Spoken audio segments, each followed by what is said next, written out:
të lartë, parashihet edhe me vetë kushtetutën, dhe tek atëherë mund të bëhet një objekt për shkuarje në gjykatë kushtetuese nëse nuk ftohet. Mirë po, çka duhet kemi parasysh? Seancat jo domosdoshmë duhet të ftohen nga kryesuesi i kuvendit. Mund ftohen edhe nga partitë opozitare. Nga partitë opozitare, sepse kushtetuta dhe rregulloria e punës parashojnë po, që janë 40 thot 1/3 e deputetëve, që i bie 40 nënshkrime dhe opozita i ka 40 nënshkrime që ta thras. Mirë po, thirrja e seancës domosdoshmë nuk nënkupton edhe mbajtje të saj, sepse për të mbajtur seanca nevojitet shumica absolute, pra 61 vota.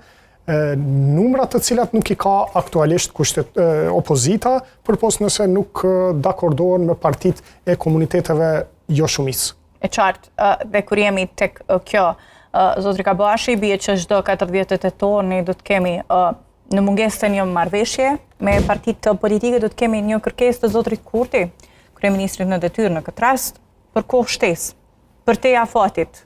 Sa është ju thoni që ndoshta një kërkesë tjetër në gjykatën kushtetuese do ta bënte të qartë, por në fakt kjo i bie që është shkelur çdo afati më shumë. Afatet janë te i kaluar. Te i kaluar që i bie shkelur. Jo çdo herë shkelja dhe te i kalimi janë gjëra të njëjta.